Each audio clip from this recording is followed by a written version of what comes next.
Welcome everyone to today's first workshop here in our breakouts. And this one is going to be an amazing one on additional climate solutions from an update from COP26 as negotiations wrap up in Glasgow. Here today from Joe Robertson, CCI, Citizens Climate International's amazing executive director, as well as Solemi Hernandez, CCL's Southeast Regional Coordinator, for the latest on what happened at COP26. What are the preliminary results, and what does that mean for U.S. domestic and foreign climate policy? Joe, the floor is yours, and thank you all for being here today. First, I want to say the COVID safety measures were kind of amazing. There was a sort of semi-bubble effect. You could go wherever you wanted. You didn't have to always be in a bubble, but to get inside, you had to go through multiple layers of security. You had to have, vaccination, negative test from that day, UN accreditation, even to go to some of the hotels. So they really created a safe environment. Now, I don't know if you can see this image here, but you see, if you can, you see a bunch of people standing in a row. This was a high-level carbon pricing event. I got to be there because of our role in the Carbon Pricing Leadership Coalition. The people you see in that row, just to give you a sense of this panel, Lord Barker of Battle, former UK Energy Minister and head of the N+ group, Mary Pangestu, Managing Director of the World Bank Group, the Prime Minister of Sweden, the Prime Minister of Canada, the head of the IMF, Mark Carney, who's the former governor of the Bank of England and who helped put together this $130 trillion climate finance alliance, Mahendra Singhi, who's the head of the Dalmia Cement Group, Ngozi Okonjo-Iweala, the head of the World Trade Organization, and Ursula von der Leyen, the president of the European Commission. The reason I say all their names out loud is because this was the highest profile discussion ever in the COP environment of carbon border adjustments, the alignment of carbon prices across borders through formal and informal cooperative approaches. Revenue return to households was a major subject. Of course, Prime Minister Trudeau was a voice for that, but others seconded the wisdom of what he was talking about. Very important to note that when Kristalina Georgieva from the IMF said we need a big tent approach to figuring out how countries work together on carbon pricing, so not just emissions trading and not even just carbon taxes, but regulatory mechanisms, trade policy, etc. Ursula von der Leyen from the EU, who has a stricter point of view, was taking notes and taking interest. And the head of the WTO agreed that that big tent approach was a good idea. So this panel told us that low carbon metals, low carbon building materials, low carbon infrastructure, low carbon food systems are going to be instrumental to trade in the future. And that's meaningful because you were never really allowed to talk about trade before in this setting. It's a total breakthrough, and we should follow up on what this means about Article 6 and carbon border adjustments. Our team, we had 15 badges per week. That's our most ever. We had 23 delegates with badges. We had 10 more team members with badges with other organizations. We had 46 people overall helping, including remote support. 6 of our team members had country badges, meaning that they could actually participate in the negotiations directly. We kept a database of 310 contacts and leaders, 531 affiliations across all of those people, 237 events that those people participated in. So our follow-up is going to be more robust than ever before. The People's Pavilion, which Isatis and Solemi led so brilliantly, ran for 15 days, covered 51 sessions, had 20 exhibitors, 1,000 virtual participants, and had support from multiple funders, as well as multiple coalitions that work on climate civics. Overall, we had more than 50 bilateral meetings with individual leaders, countries, and organizations. We had 11 minister or head of state level meetings. That's far more than we've had total historically. And I want to show you Isati Sintron. I'll scroll through some of these pictures, but Isati Sintron, who some of you know, started out with us as a Pathway to Paris intern. She's now a board member at CCI, and she addressed the plenary session on the value of climate civics and human rights, and called for the recognition of communities in the way that the Paris Agreement and now the Glasgow Pact are implemented. This is a really important moment for us as an organization and also for the whole climate civics movement in the COP space. And then just, I want to say one more thing about our Civics as Science Activation Program. This is something we're starting to work on for 2022. There's a movement to make the COP27 in Egypt a food COP, which means a lot of local community activism, mobilization of finance for the way those policies are organized locally. I talked to Catherine Hayhoe about this, and she's agreed to help advise this program and also recommended a formal partnership with the Nature Conservancy to essentially build out a grassroots science activation network across the world. And I just want to list a few achievements at the COP. So, you know, we got a Glasgow work program on action for climate empowerment. That's Civics. That's a big deal. We have a new piece out today about that. We published a first year report on the principles for reinventing prosperity, essentially our Build Back Better agenda informed by our network of stakeholders around the world. The Glasgow Financial Alliance for Net Zero, huge news, the $130 trillion. If that aligns with net zero, that means it has to align with 50% decarbonization globally in 9 years. The Article 6 rulebook is a big deal. It's about emissions trading, but it's also about transparency and accounting, making sure that those things have integrity. And it's also about what are called non-market approaches under Article 6.8 of the Paris Agreement. Think about fee and dividend, aligning across borders, border adjustments, carbon clubs, trade policies, financial regulations, all are non-market approaches, ways to drive decarbonization and essentially condition emissions trading to get stricter, stronger, and more like a carbon tax. That's our approach anyway.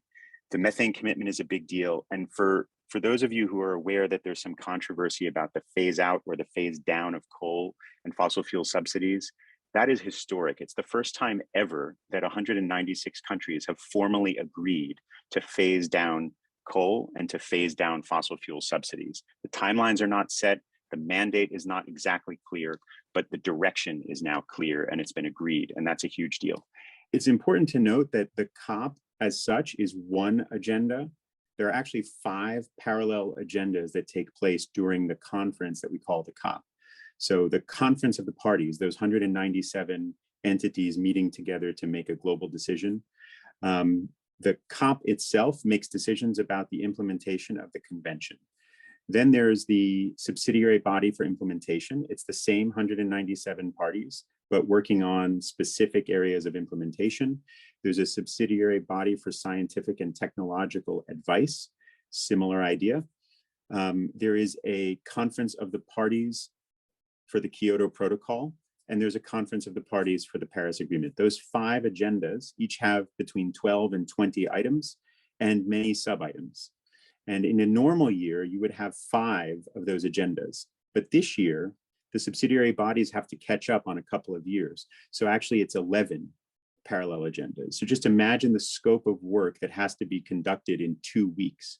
And everything that's negotiated has legal consequence, right? Just from the perspective of the US, a ratified treaty like the 1992 Convention, if you read Article 6 of the United States Constitution, a ratified treaty is the supreme law of the land. That means that according to our Constitution, it is constitutional law.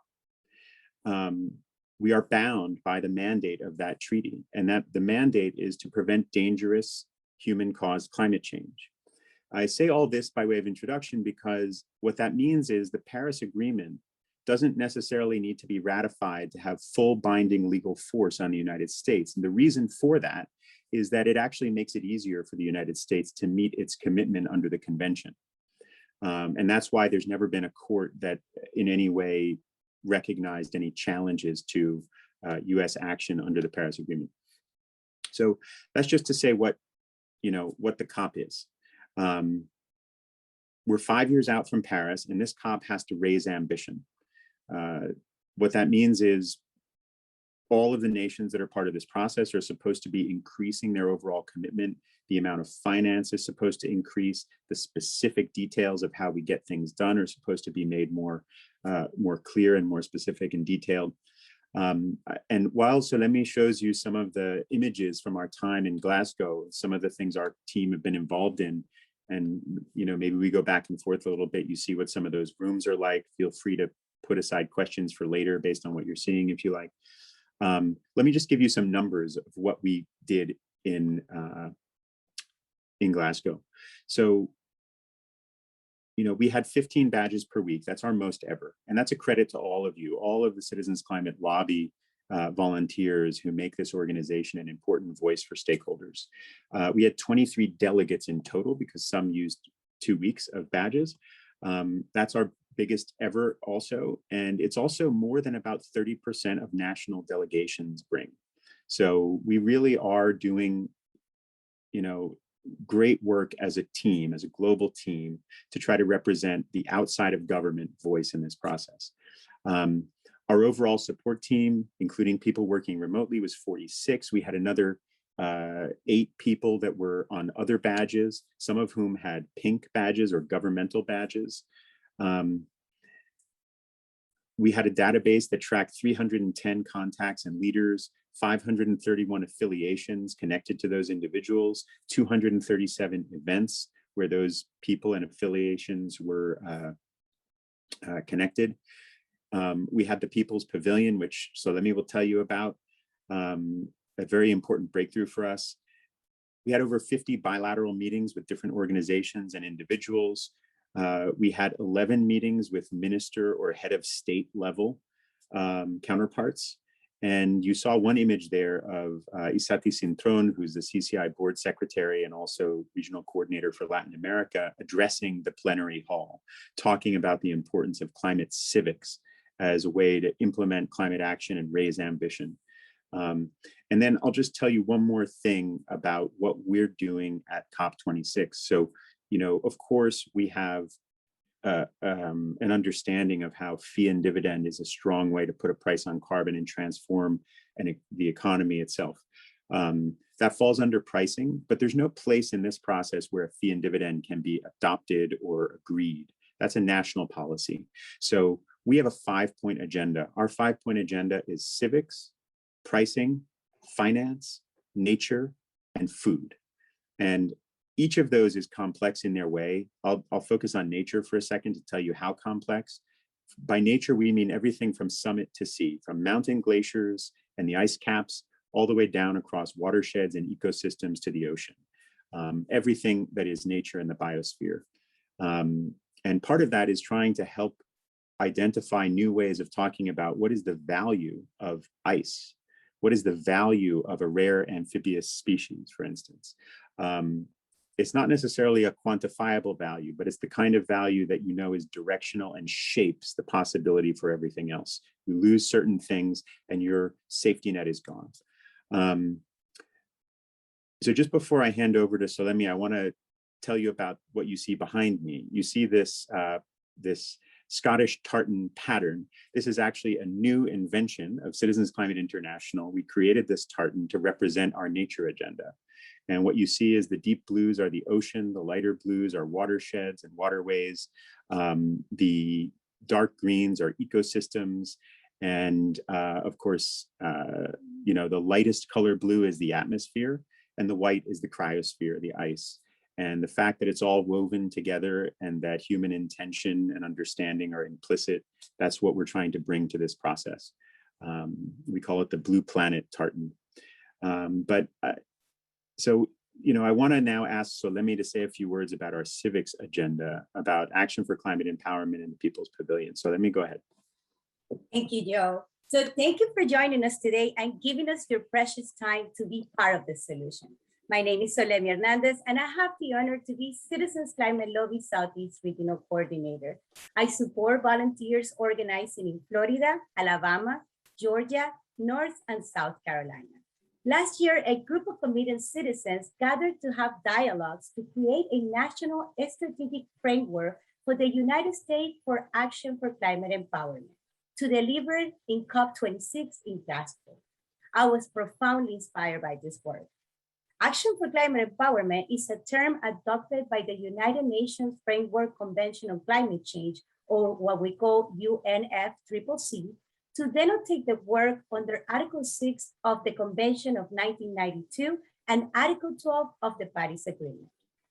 The goal of Action for Climate Empowerment is to elevate locally rooted climate actions through its 6 elements: education, training, public awareness, public participation, public access to information, and international cooperation. We understand that for this work to be successful, we need to engage all sectors of society. We want to develop a strong civic engagement, access to information, communication, coordination, and only by working together, we would get this done. For this reason, we organized to make a platform available to people who cannot attend COP26, with the goal of making this process accessible to all. Thanks to the financial support of the Volo Foundation and the Reset Center, we had a climate empowerment virtual lab. This virtual space we call the People's Pavilion seek to elevate action for climate empowerment efforts and open the civic state of the United Nations Framework Convention on Climate Change, and aim to provide a blueprint on how to make open public participation in climate negotiations a norm. We provide a virtual space for people from all around to interact with and share their vision for a climate smart future directly into the climate talk space with a curated agenda on sessions related to action for climate empowerment. In our opening sessions, we listen from environmental champions such as Fleur Newman, UNFCCC ACE and Gender Unit Lead, Felicia Davis, co-founder of the Historical Black College Green Fund, Tali Wenkefer, and I'm probably not pronouncing her last name right, ACE, or Action for Climate Empowerment Ambassador, Isati Sintrom, Citizens Climate International and Latin America Regional Coordinator, and US Action for Climate Empowerment Coordinated Team Member, and Joe, our Citizens Climate International Director, and from our funders. This is the work we at CCL do every day and with every action: education, training, public participation, access to information, and public awareness. And this is what have formed climate leaders like me. There is not effective climate action without including our community. And it's not up to our leaders to tackle the climate crisis, but to us and civic engagement, because we are the one we have been waiting for, to create a path forward for a future with a livable and healthy planet. We just didn't have a presence in COP26. We had a voice, and you all here are part of that voice we brought to the negotiations. Thank you. And I'll pass it back to you, Joe. Thank you, Solemi. That was brilliant. And, I just want to say, because she wouldn't say this probably about her own work, but, Solemi set up office and was streaming from the venue and making sure that people who were not present were able to participate in a way that just hasn't been done before. It was a brilliant pilot project. And we now know that this model, this blueprint, as she said, is going to be able to go forward effectively. It was a really good way to open up the civic space, as she said. I think that the important thing here today, before we have a discussion, is to just talk about what's happening today in Glasgow. Right now, as we speak, this very minute, the COP president is presenting to the delegates the final drafts of all of the negotiated documents. So the COP is supposed to end at 6 p.m. on Friday. It never does. It always goes past that time. And always in the last hours of Friday night or Saturday, or even sometimes Sunday morning, there are countries that are trying to take advantage of the fact that it's a consensus process. And that means until they say yes, it can't end. And so, just a little while ago, this very interesting and dramatic scene happened where, after shopping around some new language without opening up the negotiations, the COP president sat in front of the plenary hall and revealed that the new text was going to have this change, where instead of phasing out coal and fossil fuel subsidies, it will phase down or call on nations to phase down coal and fossil fuel subsidies. Now, this angered a lot of people. The process was not inclusive. It was a last-minute intervention by a couple of countries to try to get this concession. But what's important to know about that is, the COP president himself became emotional. He had to pause for 5 seconds or so before he could continue. And the whole room applauded to kind of get him going. because he was doing something very difficult. He was settling for something he didn't think was as adequate as what they had had before and owning it, as a diplomat sometimes has to. It's a process of compromise. And one of the things that achieved for us is the first ever COP agreement to phase down coal and fossil fuel subsidies explicitly. That's never been agreed before. It is now. So even though it's not as good as what was there a few minutes earlier, it is historic. I just want to highlight a couple of interventions from today, some things that you may not have heard. The US Special Climate Envoy, John Kerry, took note of the fact that not everyone in public life gets to make choices about life and death, or choices that affect the entire planet. And he highlighted that those gathered in Glasgow today have the privilege of doing exactly that. It's a privilege and a responsibility. And he urged those present to think about the fact that this is being done for children, grandchildren, future generations. And we hope that we do it in a way where they feel we've done our job. He was followed by a delegate from the Maldives who said, you know, we know the technology is available.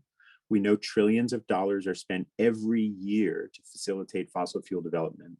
So this is not about a lack of science or a lack of finance. We have only 98 months left to cut global emissions in half if we want to limit global heating to 1.5 degrees centigrade or lower. We have to be doing that everywhere at full speed from now on for those 98 months. We can't afford any more delays. And she said, the difference between a world of 1.5 degrees and 2 degrees of warming is a death sentence for her country. So these are the stakes we're talking about. And I just want to highlight two other interventions that are interesting in a diplomatic sense. Ukraine, which, if you read other non-climate news, there are concerns that Ukraine might be invaded by Russia in the coming days. Yet the Ukrainian delegate didn't speak about that, didn't speak with any of that emotion in her voice. She focused on the task at hand. She talked about policy specifics and then talked about the importance of working together in this multilateral setting to get agreement. She did that while her country is facing invasion. Think about the courage and the steadfastness required to work in that way, knowing that some countries around you are not on your side. And then Bolivia, who often tries to obstruct this process, especially at the end, called for consensus, interestingly, while making some complaints and saying there's some things that countries not satisfied with. And they specifically focused on a piece of punctuation. They said there's a very important comma that they would like restored to the text. That comma essentially specifies that the respective capabilities of countries are a separate consideration from their differentiated responsibilities. It's not the same, it's not one thing, it's two different areas of concern. And that's important to developing countries. It's important for identifying how they'll receive funding. That one comma will have a significant impact on the economic futures of billions of people. And so that's what's on the table. And just a quick run through of some of the outcomes. It looks like we will finally have a complete Paris rulebook. All of the outstanding elements look like they're going to be finally agreed. There's still some time left. Some things could come up, but it looks like it. Article 6, which is the area that covers international cooperation and emissions trading, it also covers something called non-market approaches. And what that means is ways of cooperating that don't necessarily mean emissions trading. That could be bilateral agreements about what it means to have an equivalent carbon tax. It could mean bilateral agreements about prioritizing clean energy. It could mean two countries agree that one will provide clean energy to another. These are all non-market approaches. It could also mean carbon border adjustments, which I know you all know about. That is now a very important part of the discussion because of the European Union's plans for carbon border adjustments. We have this historic agreement, as I said, to phase down coal and fossil fuel subsidies, the first time that's ever been formally agreed. Usually we don't even talk about these things explicitly in the COP text. And then finally, I think it's important to say, there was a big controversy about whether human rights would be included. A couple of countries tried to strip human rights out of the language for action for climate empowerment, which Solemi was talking about, and other things. The human rights language is there. It's in the COP agreement, it's in the Paris agreement text, and it's in several segments of the outcome as well. So human rights are recognized, as well as the rights of many different stakeholder groups. On our agenda, we have a Glasgow work program on action for climate empowerment. There will be 10 more years of coordinated civics and civic empowerment through this process. So a big part of our work moves forward in an important way. On finance, there's the big breakthrough from the Glasgow Financial Alliance, $130 trillion committed to realigning with net zero. If we take in mind what the IPCC says, what the Science Based Targets Initiative says, and also the words of the delegate from the Maldives, that means we have to somehow eliminate half of all global carbon emissions in the next 9 years, or the next 98 months, actually. Just think about what that means in terms of the scale of money moving in new directions, and to do good if we get things right. On nature, Article 6 and the non-market approaches especially, this also makes room for investment in nature, investment in climate services by farmers, investment in forestry and conservation by indigenous communities. Hopefully those investments not only allow for diversified economic development, but also some more local capability in indigenous communities to uphold and defend their own already universally recognized right to free, prior, and informed consent. You can't take something from us or take our land or our rights without our consent. That's never been fully enforced, but that enhanced development gives more leverage to people to defend their rights. And then just on the food systems issue, agriculture now is more a part of this process than ever before. And there will be work from here to next year to make the COP27 a food COP, which is something that Africa, where the COP27 will take place, very much looks forward to. So we've gone a little longer than intended, but we have about 8 minutes, I think, for Q&A. So let's hear some questions. You got it. And a reminder, if you have questions, send them to Ask Me, very clearly labeled Stephanie. She's been collating them, and we'll pass it to Stephanie to take it away for asking anything from Joe and Solemi. Great, absolutely. Thank you both for that really rich context that you just shared from COP. It's really different to watch it through social media and these different platforms, and through Solemi's eyes as well, through her great outreach work over the course of the last 2 weeks, and actually getting to hear it directly from you. So we've got a lot of great questions on who got to attend. So let's go ahead and start there. Obviously, there's been a lot of press coverage around the representation of the fossil fuel industry. So can maybe one of you, maybe Joe, walk us through a little bit more the process of obtaining badges this year and what it is about different groups, fossil fuel industries, college students, indigenous groups, how they're obtaining badges, and what that representation looked like on the ground in Glasgow. Yeah, so first thing I would say is, to obtaining badges to the COP, it goes through, you have to be a member of a specific organization or represented by a specific organization that's accredited. All of the parties have their own badge lists. Accredited media organizations have media badges. Non-governmental organizations like Citizens Climate can be an accredited organization and create their own badge list, which we did.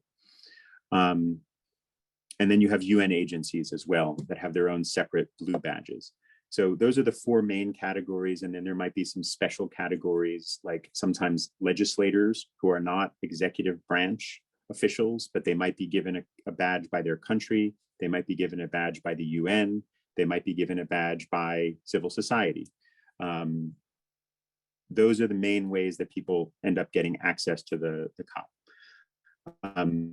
In terms of the fossil fuel participation, that's partly because of governments.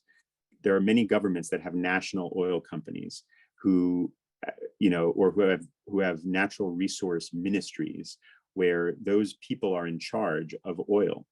And that's one of the reasons that you have a high number of people from the oil sector. There are also some who come with civil society badges because trade organizations that represent their industry might invite them. Those are the main reasons why. I wouldn't describe those delegates as having a significant influence over the agreed outcome, however. It's simply the case that every country has oil industry in them, and many countries have them in their own government.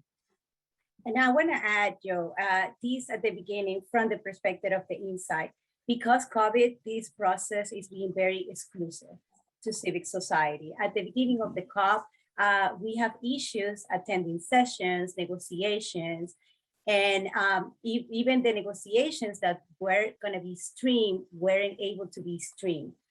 Civic society, of course, was very frustrated, but what really kept me energized is the power of the people trying to organize and still pushing forward to create a political will for whatever climate solutions. But this was a very exclusive process. The excuse was COVID. However, that's not an excuse. And that's why I was so passionate to bring the People's Pavilion to everyone, so we could all be part of this process. Yeah, this is really important. I mean, when Solemi says it was very exclusive, normally when there are exclusive high-level days, you might have a couple of hundred civil society delegates accessing negotiations. During those days this year, it was 36, I think was the maximum.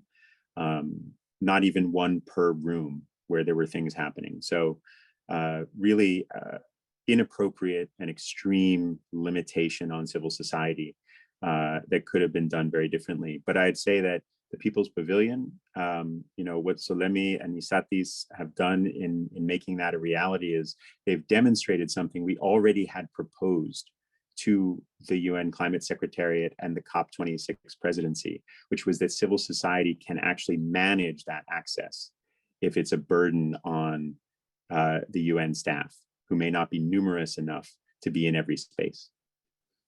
So we have a way forward there that could be promising. Great, thank you for that. There's also a lot of interest around outcomes. Similarly to that press coverage we just went into, there's been a lot of press coverage about whether or not COP26 is accomplishing what needs to be accomplished to get us on track to address climate change. So you already, Joe, kind of laid out some of the major accomplishments here, but there's a lot of questions, and rightly so, around the teeth behind some of these commitments and what's going to be binding, what isn't going to be binding. Can you give us a little bit of insight into what this process looks like going forward and for holding countries accountable to the commitments they're making?